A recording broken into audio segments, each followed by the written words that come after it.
Jonathan Lee Riches investigates. I am covering the Lori Vallow Daybell case.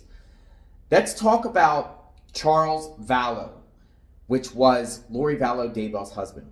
As some of you might or might not know, he was shot July 2019 by Lori Vallow Daybell's brother, Alec Cox. After the shooting, Lori Vallow Daybell and her daughter, Tylee Ryan, was questioned by the Chandler police. And I want to play for you right now the police interrogation between authorities in Chandler, Arizona Police Department, and Tylee Ryan.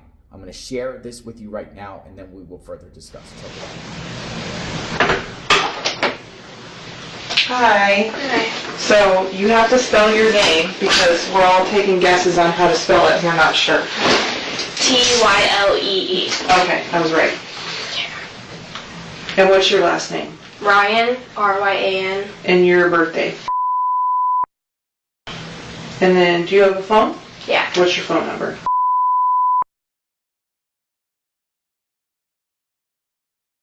Okay. So I know this is going to kind of sound like kind of a silly question because it's super broad. But can you basically tell me what happened today? And you can start at whatever place makes sense for you to kind of start and explain. I'll probably kind of ask you questions as we go a little bit. Okay. So I woke up probably around like 7:50, I want to say, because I heard yelling from like right outside my door. I don't even know where, but I immediately like jumped up, and I have a baseball bat because when I was living at my uncle's by myself, I just wanted something to like feel safer, and I'm not old enough to get like pepper spray or anything, so I was like, okay, I'll get a baseball bat. So I have that. So your bedroom, you said right outside your bedroom door, and I didn't go in the house, so I'm at a little bit of a disadvantage. So what is your bedroom door open to? My bedroom door open, so the room that my uncle was staying in, the room that's kind of like the guest room, if my room's right here, that's right there. Okay. And then my little brother's room, and then kitchen's kind of back here, so it's like a little hallway, and then right here is kind of where everything happened. Okay. Like the big, you walk in and... Like big great room, kind of living room? Yeah, right now it just has mirrors up because my mom wanted a dance room, so yeah. Okay. Kind of unconventional, but... Hey, whatever makes you happy, it's your guys' house, so... Right, so yeah, I immediately just jumped up and I grabbed my baseball bat and I opened the door, and it was my stepdad, you know, outside the doorway, and then my uncle kind of in the doorway, and then I could hear my mom behind him, and he was just screaming at both of them, like, I don't even know what he was saying, because honestly I was just too, like wired, I guess. So I told him to take a few steps back. I was like, you're too close, you need to step back, and he was like, don't tell me what to do, and I just kind of just stood there, and then my uncle kind of moved out of the way, and then my mom kind of went past him and into like the big room where everything happened, and so I walked with them, and then I... So they were more in the hallway? Yeah, they were at like the end of the hallway, basically, and so my mom walked all the way around, and he kind of followed them, and I just kind of stood. My uncle was like right here, and then my stepdad right here, and then me and my mom were kind of right here. And I didn't do anything with the baseball bat, I kind of just held it there, and he was getting really close to my mom, so I kind of stuck it out like between them, and they were both just yelling, and he was like, if you hit me with that baseball bat, you're going to go to jail, and I just kind of stood there with the baseball bat, and I didn't really say anything. When you said they were yelling, who was yelling? It was mostly my stepdad. Okay. Well, he was really the only one, like, yelling.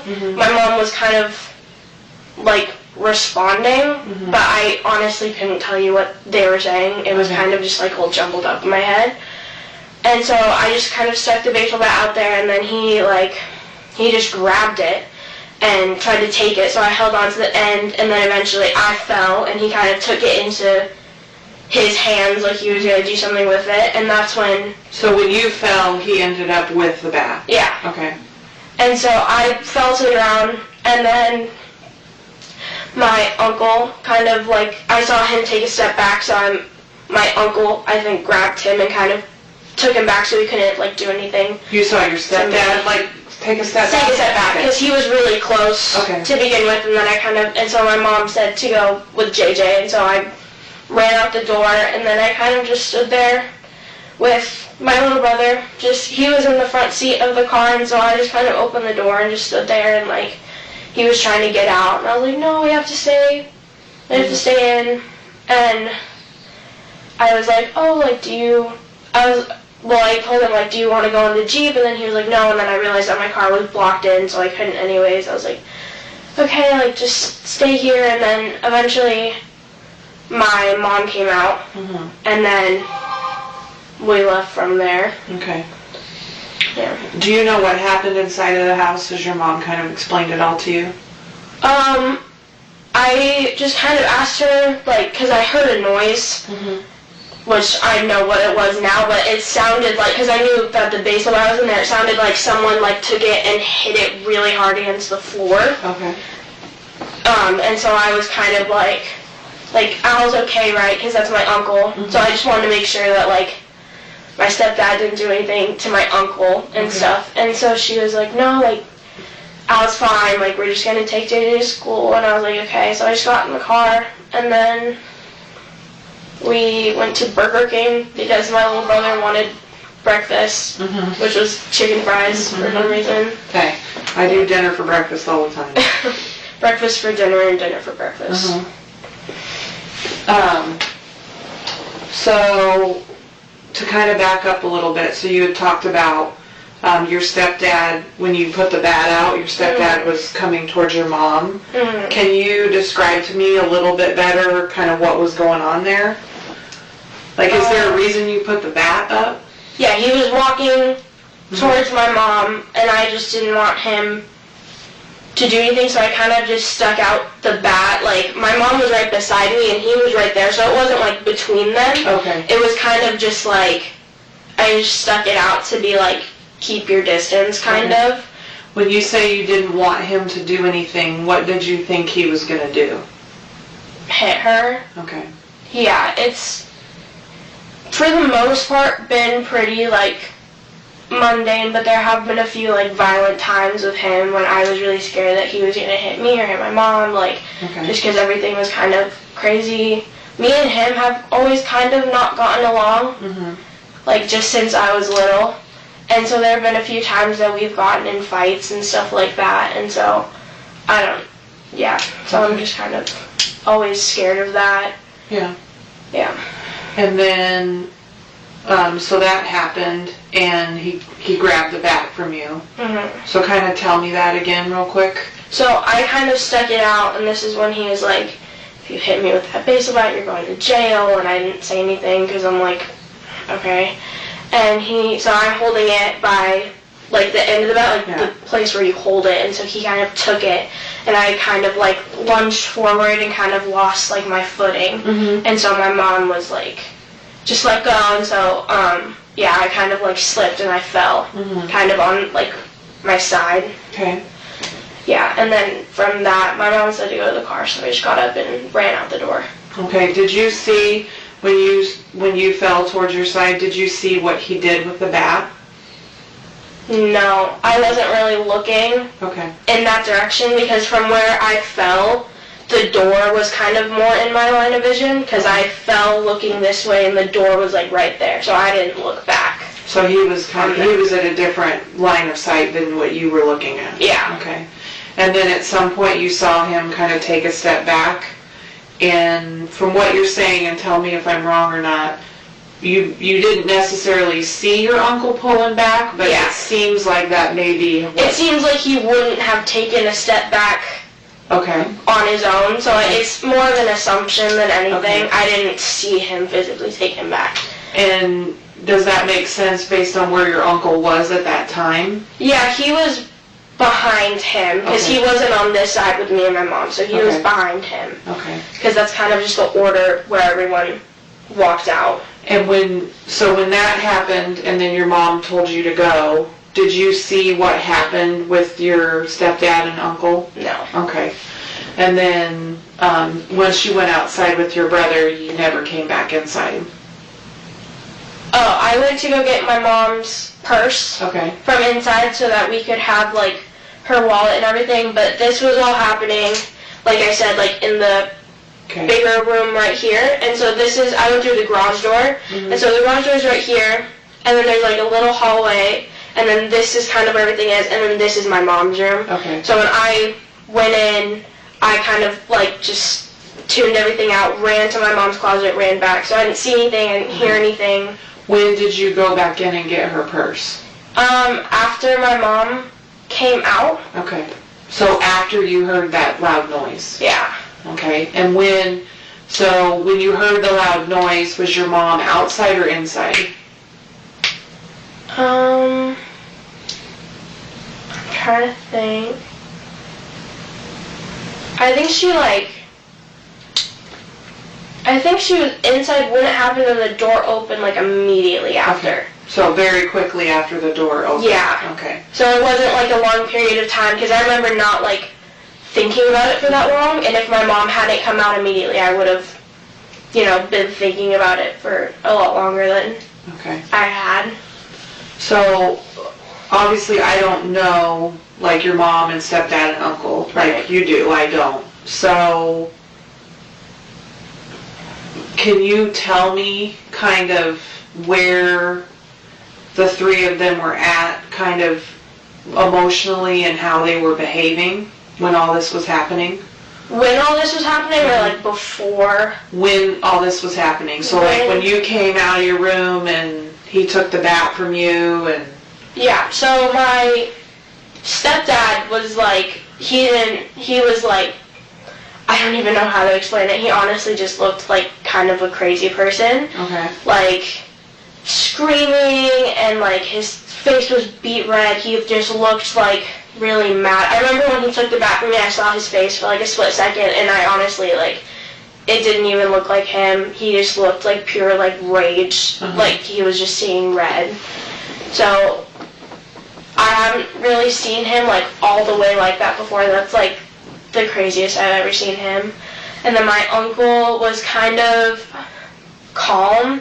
Like, not super calm, obviously. It was, like, a stressful situation. But he's, like, I don't know, he was kind of just standing there in the doorway, kind of just being protective of my mom, but he wasn't yelling or really saying anything. And my mom was just kind of, he was yelling and my mom was kind of just, like, talking. So, yeah. But you don't remember, if you do, like, what your mom was saying at all, or what he was mad about? No, not really, I'm sorry. It's okay.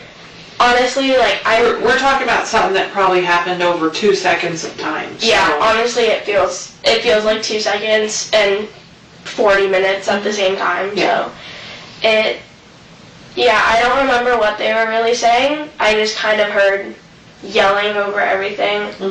I don't know, I kind of just do that whenever things are, like, really loud. I kind of just, like, tune what people are saying out, because, I don't know, just yelling isn't fun, obviously, for a kid to hear. And with my biological dad, I always heard him, like, screaming and stuff, so I kind of just learned how to, like, tune it out.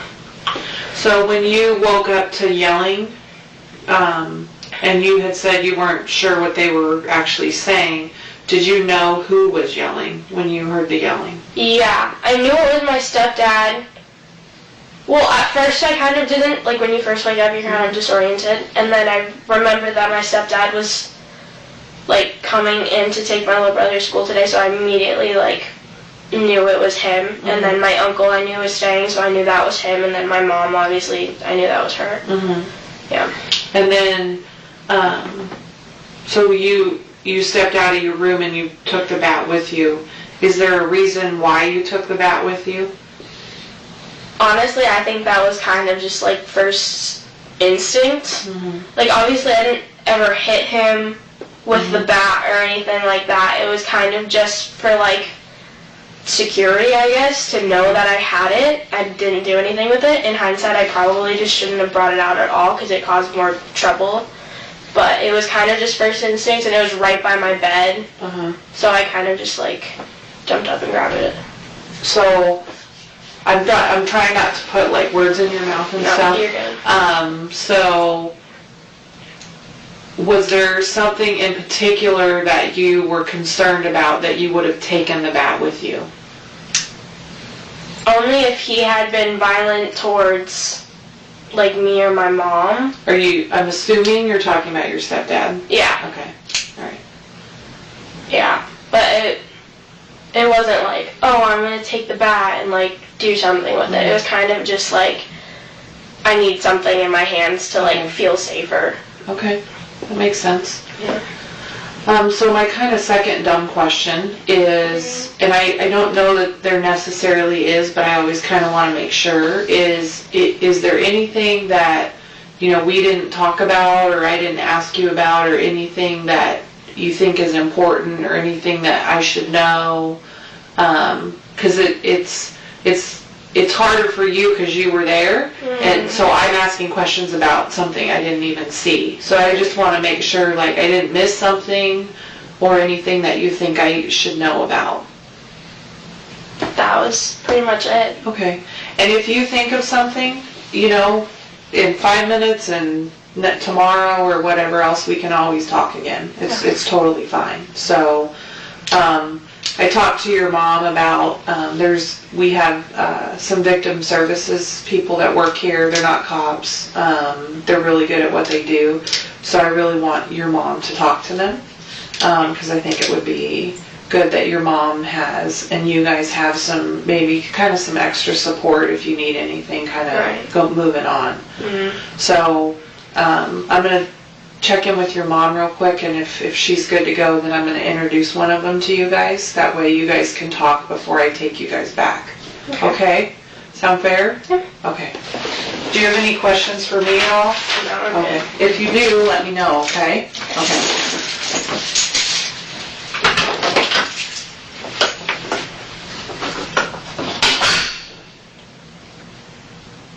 So it looks like Tylee was fidgeting a little bit. What's your thoughts on that interrogation? Do you think Tylee was withholding information to the officers?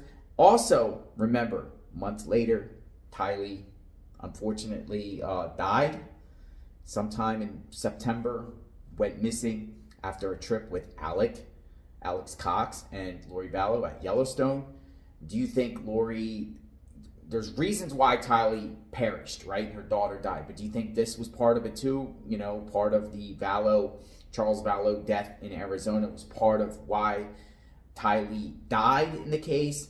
Or is it a combination of that and also the religious beliefs where Lori was on record telling people that their children are possessed in that sense? Combination of both or one or the other? What's your thoughts? Covering the Lori Vallow Daybell trial, I was there. I was in the courthouse during the opening statements, first couple days of testimony. I do plan to go back, check out my footage on Lori Vallow Daybell, in-depth coverage, playing old clips, old videotapes, old police interrogations to give you all an understanding on this whole Lori Vallow Daybell situation. We'll talk soon. Stay tuned.